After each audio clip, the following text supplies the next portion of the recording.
जो आज हमारी मीटिंग थी वो हमने रखी थी, जो डिस्ट्रिक्ट एडमिनिस्ट्रेशन तरफ से जो ऑर्डर निकाला गया वो आज हमने पूरे जम्मू डिस्ट्रिक्ट के, अभी जो हमारी मीटिंग ख़त्म हुई है 10 मिनट पहले, हमने उसमें ये मुद्दा रखा कि जो डिस्ट्रिक्ट एडमिनिस्ट्रेशन ने जो अपना निकाला है ऑर्डर, उस ऑर्डर को लेके हमारे साथियों के बीच हमने विचार किया, क्योंकि आपको पता है 23 तारीख के बाद वो इम्प्लीमेंट होने के लिए उन्होंने डेट रखी है। तो आज हमने अपने मसले मसाइल जो उस रिगार्डिंग इश्यूज़ को ऑर्डर को लेके हैं उनमें हमने डिस्कस किया, सभी साथियों से विचार किया, सबकी जो राय है हमने ली है।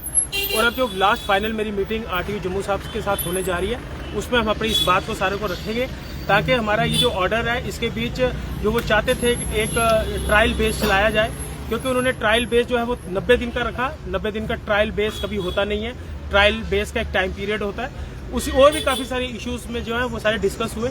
मुझे उम्मीद है कि हम फाइनली जो मीटिंग एडमिनिस्ट्रेशन साथ होने जा रही है वो हमारी बात को गौर से सुनेंगे और बीच का ऐसा रास्ता निकालेंगे जो एडमिनिस्ट्रेशन को भी मंजूर हो और कहीं ना कहीं हमारे ई रिक्शा और ई ऑटो चालक जो जम्मू डिस्ट्रिक्ट के हैं उन सबको मंजूर हो, क्योंकि ये बड़ा मसला जो है इम्पॉर्टेंट है, हमारे लोगों की रोजी रोटी के साथ जुड़ा हुआ है। क्योंकि ई रिक्शा और ई ऑटो जब लॉन्च हुए तब उस वक्त किसी तरीके का कोई भी इस तरीके के ऑर्डर या फरमान नहीं थे।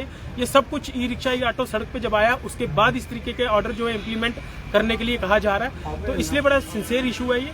हमने आज सारी मीटिंग अपने सारे साथी पूरे जम्मू डिस्ट्रिक्ट से हज़ारों के हिसाब से सारे ड्राइवर्स और जितने भी ऑनर्स हैं वो आए थे, हमारी सारी बात हो गई। अब हम अपनी फाइनल टॉक एडमिनिस्ट्रेशन के आगे रखेंगे और मुझे उम्मीद है आरटीओ साहब से और डीसी साहब से कि हमारी वो बात को सुनेंगे और ऐसा रास्ता निकालेंगे जो हमें मंजूर हो। अदरवाइज फिर लीगल वे से जो हमारा रास्ता हमारा बनता है उसके लिए हम विचार करके उसके लिए फिर हम आगे बढ़ेंगे। आखिरकार जो 5 डिमांडें हैं उनमें कौन कौन सी दिक्कत आ रही है? जिन्होंने डीसी साहब ने जो ऑर्डर निकाला था, आई थिंक 5 चीजें थी, उसमें किस चीजों पे? पहली बात तो एक चीज उन्होंने कहा ट्रायल 90 दिन का। 90 दिन का ट्रायल हो ही नहीं सकता। पहली बात, ट्रायल होता है 10 दिन 20 दिन का, ज्यादा 25 दिन का लगा लो आप, 90 दिन का ट्रायल होता नहीं, पहली बात।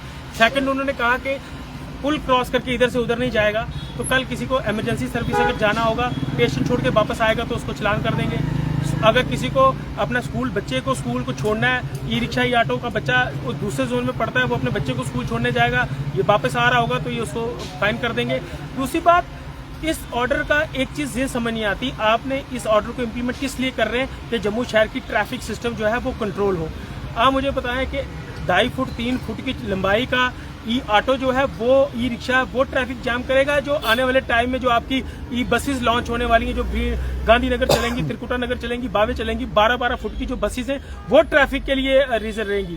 कहीं ना कहीं जब तक जम्मू के फ्लाईओवर्स, रोड्स, ये चीजें कंप्लीट नहीं होती, मैं चाहता हूं कि इस तरीके का ऑर्डर को फोर्सफुली ना इम्प्लीमेंट किया जाए, क्योंकि कहीं ना कहीं मैंने आपको कहा कि ई रिक्शा ई ऑटो ही आज के दौर पे एक ऐसा साधन है जो इन टाइम सबको अपनी जगह जगह पे पहुंचाता है। इसलिए उसी इश्यूज को लेके, और सबसे बड़ी बात जो इन्होंने कहा कि आधे सिटी के उस एरिया में चलेंगे, आधे इधर चलेंगे।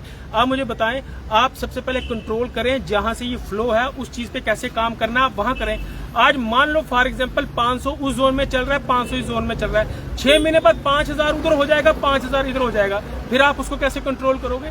इसलिए सिर पैर का ऑर्डर है, इसमें कोई समझ नहीं है। तो इसलिए हम सब इकट्ठे हुए थे, हमने ये फैसला लिया। हमारी जो आज हमने नोट किए हमारे पॉइंट सारे, अब हम एडमिनिस्ट्रेशन के आगे रखेंगे।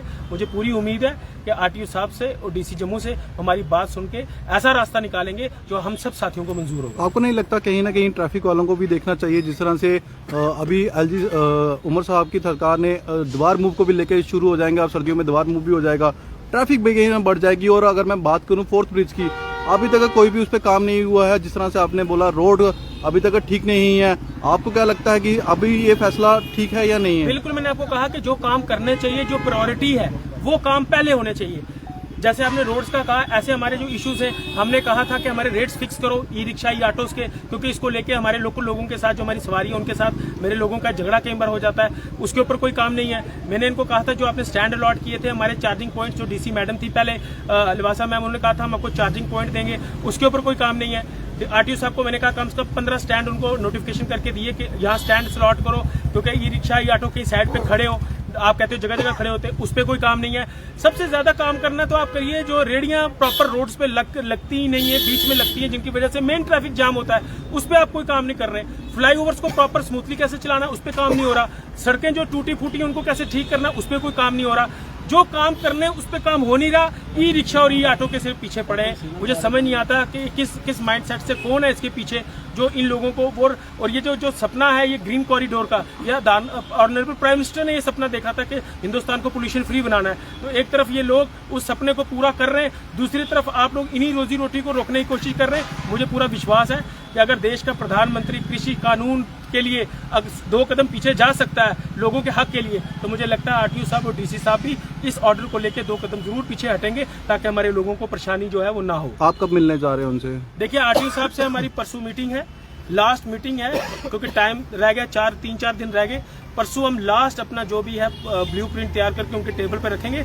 मुझे उम्मीद है कि जल्द से जल्द डीसी साहब को एक नया फरमान देंगे, जिससे हमारे लोगों के बीच जो होगा वो रियायत मिलेगी और उनको ये रिलीफ मिलेगा। जो इस वक्त लोग हमारे टेंशन में, पैनिक में, परेशान है, तो मुझे लगता है कि कोई ना कोई हल जरूर निकलेगा।